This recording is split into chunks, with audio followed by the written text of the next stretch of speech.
Hello, ഇന്ന് നമുക്ക് കുറച്ച് വെറൈറ്റി ആയിട്ടുള്ളൊരു സേമിയ പായസം ഉണ്ടാക്കാം. കാരമൽ സേമിയ പായസമാണ് നമ്മളിന്ന് ഉണ്ടാക്കാൻ പോകുന്നത്.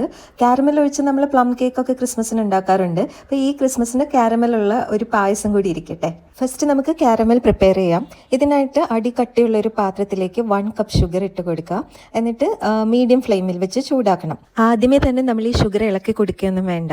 ആദ്യമേ തന്നെ നമ്മൾ ഇളക്കാൻ തുടങ്ങിക്കഴിഞ്ഞാൽ ഷുഗർ കാരമലൈസ് ചെയ്യാനും മെൽറ്റ് ചെയ്യാനും കുറച്ച് താമസം എടുക്കും. അതുകൊണ്ട് ഈ പാത്രത്തിൻ്റെ സൈഡിലൊക്കെ ചെറുതായിട്ട് മെൽറ്റ് ചെയ്ത് തുടങ്ങില്ലേ, ആ ഒരു സ്റ്റേജിലാണ് നമ്മളിത് ഇളക്കി കൊടുക്കേണ്ടത്. ഇതാ നമ്മുടെ ഷുഗർ മെൽറ്റ് ചെയ്യാൻ തുടങ്ങിയിട്ടുണ്ട്. ഇനി നമുക്ക് നല്ലോണം ഒന്ന് ഇളക്കി കൊടുക്കാം.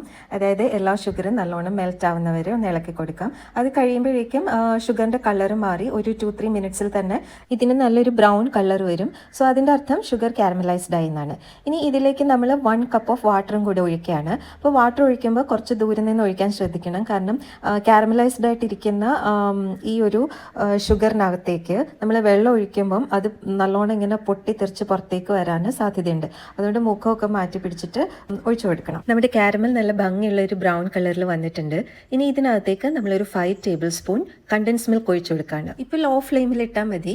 ഇത് തിളയ്ക്കോ അങ്ങനെ ഒന്നും വേണ്ട. കണ്ടൻസ് മിൽക്ക് നമുക്ക് ഈ ഒരു കാരമലിനകത്ത് മെൽറ്റായി കിട്ടണം, അത്രമാത്രം മതി. സോ അതുകൊണ്ട് ചൂടൊന്നും കൂട്ടിയിടേണ്ട ആവശ്യമില്ല. ലോ ഫ്ലെയിമിലിട്ട് പതിയെ കണ്ടൻസ് മിൽക്ക് ഒഴിച്ച് നല്ലോണം മെൽറ്റ് ചെയ്തെടുക്കുക. കണ്ടൻസ് മിൽക്ക് കംപ്ലീറ്റ് മെൽറ്റ് ആയിട്ടുണ്ടെങ്കിൽ നമ്മളത് ഫ്ലെയിമൊക്കെ ഓഫ് ചെയ്തിട്ട് മാറ്റി വെക്കുക. എന്നിട്ട് നമുക്ക് പായസത്തിനായിട്ട് കുറച്ച് പഞ്ചസാര പൊടിച്ചെടുക്കണം.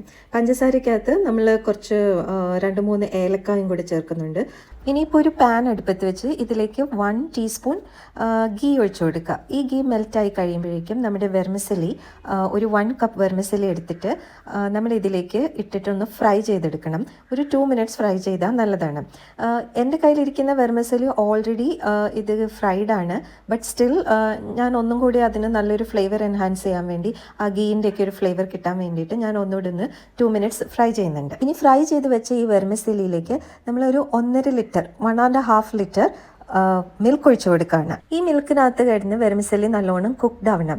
ഏകദേശം ഒരു 6 to 7 മിനിറ്റ്സ് എടുത്താൽ ഈ വെർമിസലി നല്ലോണം കുക്ക്ഡ് ആയിട്ട് കിട്ടും കേട്ടോ. അതുവരെ അടിയിൽ പിടിക്കാതെ നല്ലോണം ഒന്ന് ഇളക്കി കൊടുക്കണം. ഇപ്പോൾ വെർമിസലി ഒക്കെ നല്ലോണം കുക്ക്ഡ് ആയിട്ട് മേളിലേക്ക് പൊങ്ങി വന്നിട്ടുണ്ട്.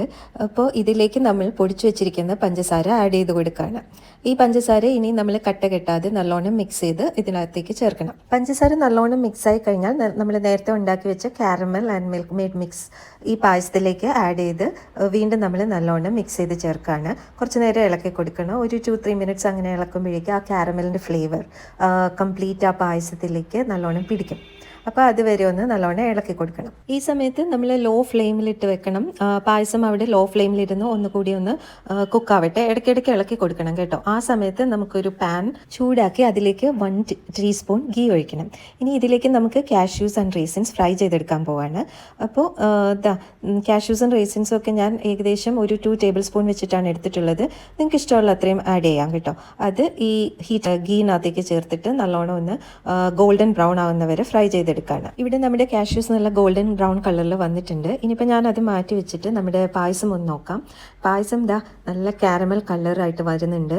നല്ലോണം തിളച്ച് മറിഞ്ഞ് അങ്ങനെ നല്ലൊരു മണമൊക്കെ വരുന്നുണ്ട്. ഇനിയിപ്പോൾ സ്റ്റൗ ഓഫ് ചെയ്തിട്ട് നമുക്ക് ഉണ്ടാക്കി വെച്ചിരിക്കുന്ന ഫ്രൈ ചെയ്ത് വെച്ചിരിക്കുന്ന കാഷ്യൂസ് ആൻഡ് റേസിൻസ് ഈ പായസത്തിലേക്ക് ചേർത്ത് കൊടുക്കാം. അപ്പോൾ പായസം നമ്മുടെ റെഡിയായി വന്നിട്ടുണ്ട്. ഇനിയിപ്പോൾ പായസം നമുക്കൊരു സെർവിങ് ബൗളിലേക്ക് മാറ്റാം. ആ കളർ കണ്ടോ, ആ ബ്യൂട്ടിഫുൾ കാരമൽ കളർ, എന്ത് രസമല്ലേ കാണാൻ.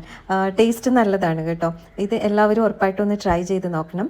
ട്രൈ ചെയ്തിട്ട് ഇഷ്ടപ്പെട്ടിട്ടുണ്ടെങ്കിൽ താഴെ കമൻറ്റ് ബോക്സിൽ ഒന്ന് കമൻറ്റ് ചെയ്യൂ. Thank you for watching and I will see you in another video. By.